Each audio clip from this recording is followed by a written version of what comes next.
The role of psychology in the development and growth of the Internet. While there are most assuredly numerous factors that contributed to the development of the Internet, one of those essential factors is the field of psychology.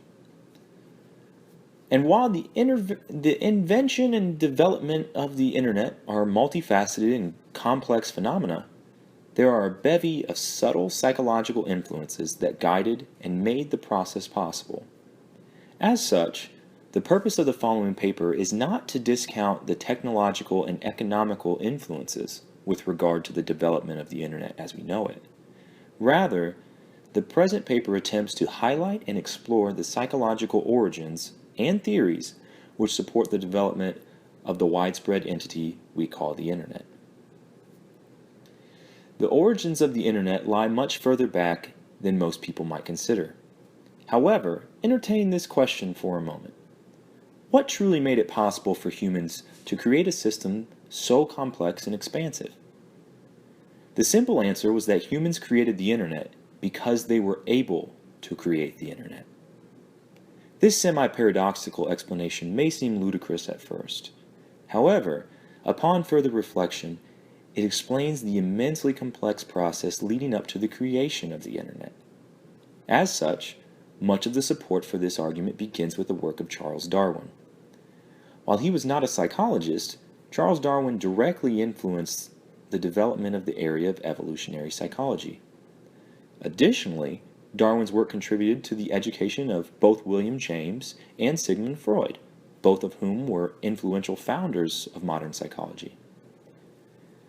While these influences are important, a few of Darwin's theories particularly apply to the environment that gave rise to the Internet. First, Darwin brought forth the idea of natural selection. To put things simply, Darwin posited that species adapted to shifts in needs and life requirements in ways that promoted the passing on of desirable characteristics while also pruning the undesirable characteristics.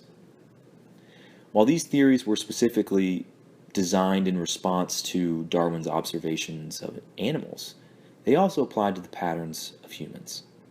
Specifically, within modern society, specific traits and skills are valued to different degrees. Ultimately, within small communities and the broader society, people are required to complete tasks and jobs, and they are needed for these purposes.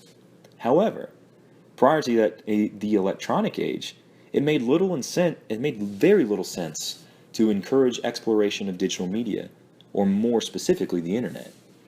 Essentially, Darwin would suggest that history suggests the relative absence of an evolutionary need for the Internet, and it may have contributed to the systematic pruning and attempted stifling of those interested in this type of experimentation and research.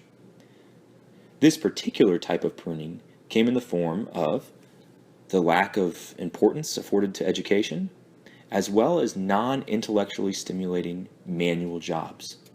Essentially, people spent their lives working hand to mouth in manual jobs and not thinking about the kinds of developments in specifically electronic developments that may have happened. The early development of the Internet. While Darwin's theory of natural selection, as described above, appears to have stifled the creation of the Internet, more thorough explorations suggest that this is not entirely true. Darwin's thoughts on natural selection imply a need to adapt in order to stay alive, as well as better chances of the offspring surviving. However, after medical advances in the mid-1900s, such as the development of the polio vaccine, the time was ripe for innovation. With greater life expectancies and the added freedom that came along with this, among other things, came the ability to dream and explore technological possibilities. This shift towards longevity and freedom is consistent with other psychological research concerning motivation.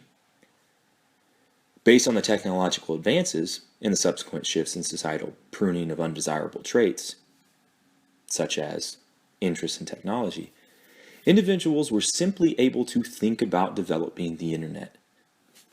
This concept regarding ability and motivation is made clear by the work of Abraham Maslow. In his early work regarding motivation, Maslow proposed a hierarchical model of human needs, consisting of basic bodily needs, safety and security, love and acceptance, adequacy, and self-actualization. With this particular model, Maslow posited that people cannot actively address the subsequent stages without having security in the lower stages. This model by Maslow fits naturally within the evolutionary framework of Darwin. Namely, people are stifled and limited when they are constantly fighting for their lives. However, with the development of modern technology within society, such as electricity, medicine, indoor plumbing, came a new revelation. Humans did not have to simply fight to survive. Rather, as a population, we were able to reflect and explore new possibilities. As such, Maslow would suggest that the technological advances of the mid-1900s allowed people to transcend the first two stages of physiological and security needs and move towards the higher tasks. At this point, let us turn back to the initial argument. Humans created the internet simply because they could. Evolutionarily speaking, humans have begun the process of emphasizing advances that bettered society. This shift from primarily manual jobs that were rarely requiring intellectual thought and stimulation, along with the subsequent security in health and existence, contributed to the creation of a culture in which innovation was not only possible, but was also valuable. Obviously, the development of the internet served a similar purpose to that of the telephone. It was initially a new way to communicate with others. However, the question of the purpose of the creation goes deeper than communication. Rather, the true purpose lies within the foundational work of Edward Tolman's concept of behaviorism. While Tolman's work included a variety of components and concepts, the one most applicable to the development of the internet is that of goal-directedness. The idea of goal-directedness within Tolman's concept of behaviorism suggested that all actions and behaviors appear to have a purpose. This essentially suggests that we do things in order to achieve something or to get something. The implication of this theory of goal-directedness appears in a variety of ways. First, it is possible that the goal in this situation is simply the creation of something new. This belief is evidenced by the human tendency to create and invent things. However, another possible explanation, and again, this is my speculation, but this may shed light on the goals that are obtained by the creation of the internet. It is possible that the goal is simply to create a new mechanism by which communication and knowledge can be shared, unlike anything we've seen before. This is also evidenced by the fact that the first connection was via collegiate institution. Yet, while assumptions of the purpose behind the creation do indeed serve a purpose, they should not detract from the clearly driven psychological theories. What is clear is that humans act in ways that support the completion of some goal. In this particular case, that goal was the creation of the internet. The growth of the internet. While there are many psychological factors that contributed to the initial creation of the internet, the role of psychology does not end with this initial step. As an entity, the internet has shifted from a small series of tubes towards the essential conglomerate that it is today.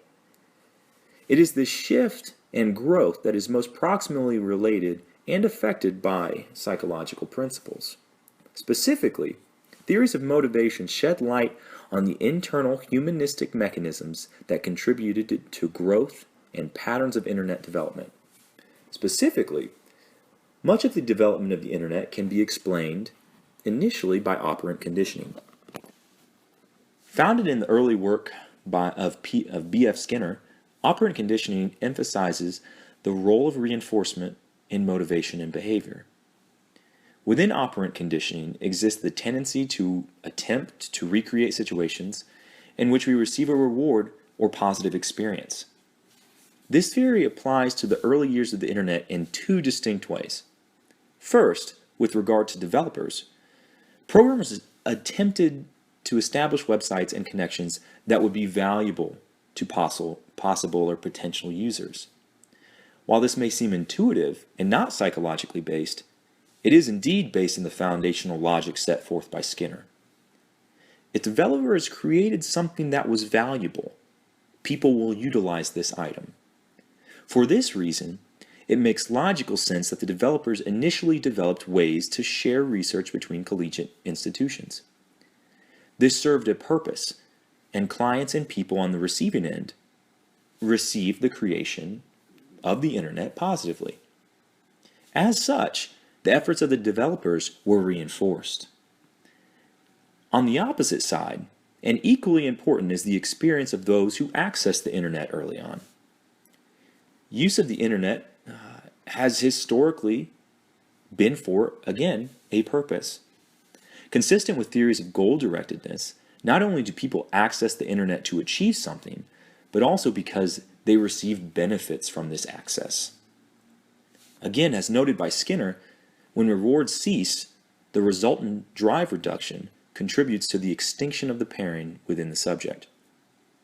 Working under this assumption, it makes sense that people continued to utilize the internet early on, and even today. People paired the positive rewards with the access of the internet. Additionally, the reinforcement provided by the utilization of the internet contributed to the continued existence and further development of the internet. The combination of these two experiences, both the user and the programmer, and the subsequent responses, either continued use or creation of new internet-based items, created a foundational feedback loop. Consequently, later developments with regard to specific aspects of internet development and usage are couched in this integral pattern of reinforcement. Simply, creators continued to create because people utilized their creation. Additionally, users continued to utilize the internet because of the clear relationship between the access and some perceived benefits. The rise of social media. As the internet developed and reached a broader net of people, it is likely that the needs of the users diversified. While this is simply my own speculation on the matter, these thoughts are clearly reinforced by the vast variety of websites and aspects of the internet. However, some specific human desires are more evident on the internet than others. One such example is the prominence of social interactions, specifically social networking sites. Social networking sites represent a form of website that allows people to share information, messages, and media with one another, both privately and publicly. According to a recent study, more than 75% of internet users use social networking sites, with over 80% of internet users between the age of 18 and 64 maintaining Facebook profiles. Indeed, Facebook is easily the most popular social networking site to date, though newer sites like Instagram and Twitter are closing the popularity gap, with the former showing 23% growth in usage in 2013 alone. Given the popularity of these sites, it's not surprising that researchers have been exploring the correlates and consequences of such use, with recent PsycInfo searches with the keyword Facebook returning over 1,600 articles. Much of such work is devoted to the exploration of how Facebook use is related to self and personality, with 606 PsycInfo papers returned from a search of Facebook and self, and 331 for Facebook and personality. However, while researchers in the field of psychology are actively researching the processes occurring on social networking sites, the existence and growth of these sites are based in psychological theory. While Facebook is the most prominent social networking conglomerate today, it wasn't the first site or the first social networking site that would attempt to bring people together. Prior to Facebook, adolescents used other forms of communication to communicate online. This online interaction came in the form of online chat rooms. Even 15 years ago, people were interested in communicating with others via the internet. Yet while there are many reasons for this, the most obvious explanation, again, comes from the psychological literature concerning motivation. As previously noted, Abraham Maslow emphasized the need for love and acceptance. The most obvious way to satisfy these needs is via social relationships. However, the underlying thought with this particular line of motivation is that humans have some internal needs and drives. This emphasis on the internal focus of motivation distinctly differs from the external motivation literature. Additionally, Maslow's thoughts significantly contributed to Stephen Rice's work concerning intrinsic motivation. In 2004, Rice proposed a 16-factor theory of basic human desires. Within this theory, he posited that, among others, the need for social contact, approval, and social status were essential to each person's intrinsic motivation. While there are 13 other factors, obviously, to this theory, these three factors are particularly useful in describing the development of the social landscape online. First, working from Rice's theory of intrinsic motivation, people desire to have social interactions with other people. Consistent with these thoughts, some research suggests that chief among the reasons that for Facebook use is the need for social contact. This desire for communication with others makes sense logically. A new platform was created for many reasons. However, if an individual were to spend time on this new platform, the ability to communicate would be paramount. Additionally, while the global expansion of Facebook is fueled by significant financial incentives for the company, this expansion has also provided a global network of social interaction. Thus, people can communicate with family, friends, and loved ones all over the world with the click of a mouse. As such, this need for communication can also be seen through the development of internet-based video messaging systems, such as Skype or FaceTime. However, while the literature suggests that the desire for social connection is naturally contributed to by the development of social networking sites, this fails to address the need for online interactions when face-to-face interactions are possible. Furthermore, it fails to shed light on the reasons why people might choose to use the internet to communicate, as opposed to simply talking to people in person. With regard to the prevalence of social networking site use, in lieu of offline or other types of interactions, it's easy to draw connections from Rice's thoughts about the need for social status. While both may be subsumed within Maslow's emphasis on belonging, these factors contribute an additional element to explorations of growth of social networking sites. As noted previously, Facebook has by far the most traffic of any social networking site, reporting more than 1.3 billion users monthly and 800 million daily users. And it is the most heavily researched social networking site, again with over 1,600 PsycInfo returns for Facebook, substantially outdistancing Twitter with 679 results returned from PsycInfo searches. The implications here are simple. People use social networking sites because their peers use social networking sites. While it may be hard to parse out the difference between desire for social connection and need for social status, in this particular case, some researchers have sought to do just this. As noted by Hargati, 2007, there are substantial demographic differences between those who use social networking sites and those who don't. Additionally, there is some support for the belief that people utilize these sites in order to conform to social norms, i.e., all of my friends have it, so I must have to have it. That is to say that the development of social networking sites have resulted in tangible shifts in regard to social motivations and experiences.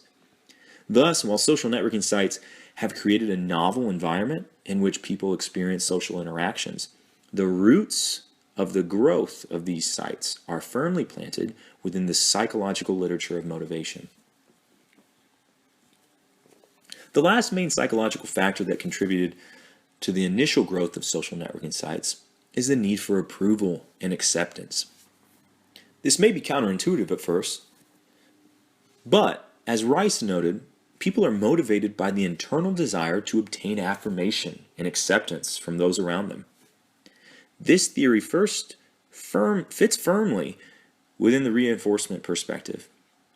Anecdotally, while social networking sites differ in the activities that are allowed or the characters allowed per post, they are similar in a few integral ways. First, the Facebook like is immensely well-known form of reinforcement. Yet, Facebook is not alone in this reinforcing characteristic. Twitter, Instagram, Yik Yak, and Reddit all have similar mechanisms in which users are able to share with the originator and others that they enjoyed the post. In all of these cases, people are able to seek and receive almost instantaneous feedback as to whether or not their peers support or like their thoughts, pictures, etc.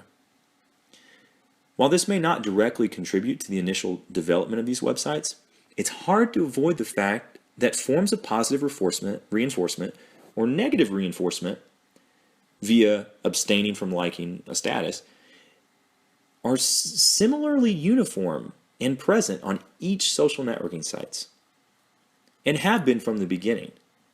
These acts of reinforcement, based in the operant conditioning work of B.F. Skinner, have inspired a good deal of research on the topic. One such study of teenagers found that statuses that were rated more negatively consistently received fewer congratulatory comments and likes.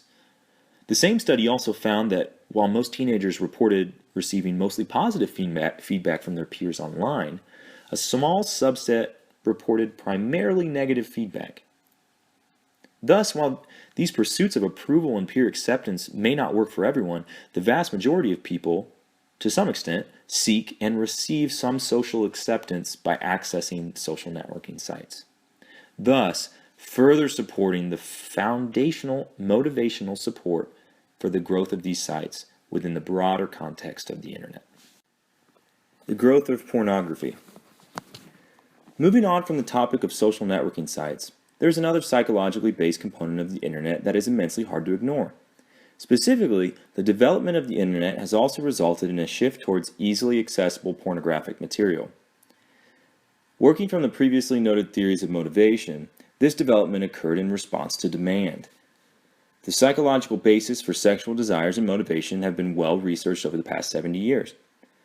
More specifically, consistent with the goal attainment and positive reinforcement literature, supports the belief that people seek pornography in order to gain something. Yet again, this is simply another example of why the internet has developed in the manner that it has. From a social exchange perspective, the people creating the media and the content of the internet simply want to create something that will be perceived positively and therefore be profitable. On the other end, the user desires to obtain something. In this particular case, the human sex drive and desire for sexual material serves the purpose of providing education, pleasure, and excitement for users. Thus, while this is a more distally connected issue in terms of the psychological relationship, it remains relevant for a few particular reasons. First, the internet simply didn't pop up one day and become the essential item that it is. Rather, there was a small initial startup that grew almost infinitely.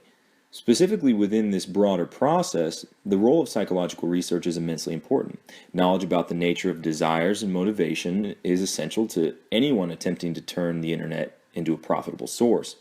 As such, specific knowledge of the sexual desires and motivation of people led to the creation and mass distribution of pornography. In turn, increased viewers and funding from the viewers resulted in a greater need for pornography distribution. This simple reinforcement along with the formed associations, contributed to the vast expansion of the pornography industry. Discussion. The role of psychology in the development of the internet is simple. First, people were able to dedicate the resources and energy to the development of the internet. While this is essentially true of any type of development, it is especially true of something like the internet. Evolutionarily speaking, when people are able to settle down and live in comfort, they tend to grow restless and expand. At times when people are struggling to survive, it makes very little sense to dream and dedicate energy to something that doesn't immediately promote sustenance. Additionally, throughout the early 1900s, the money and success were in manufacturing jobs and other forms of manual labor. As such, the emphasis on jobs of this nature reduced the sheer number of people that could potentially experiment and develop new technologies. The same is true of the absence of an emphasis on higher education. Ultimately, when people were able to have their security needs met, they were then free to think and experiment. Ultimately, people created the internet because they were able to create the internet.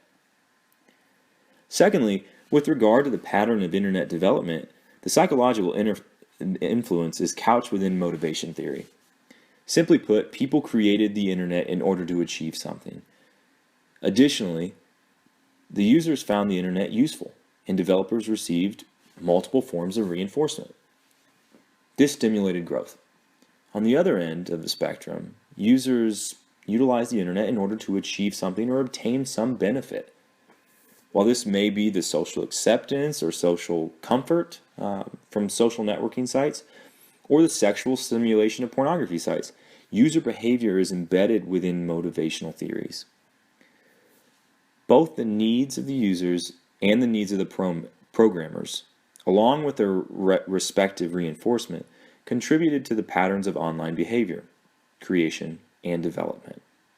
As such, the guiding theory behind all of these interactions and patterns is of a psychological variety. All of these examples of literature and online experience represent the broad reaches of the fingers of psychology.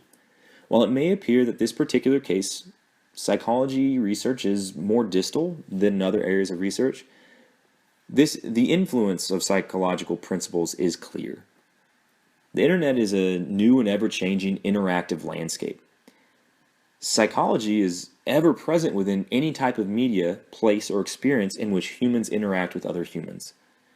The creation of a digital platform for human connection and interaction does not eliminate the psychological element of these interactions. Rather, it has simply created a new digital frontier for psychological elements to manifest and adapt.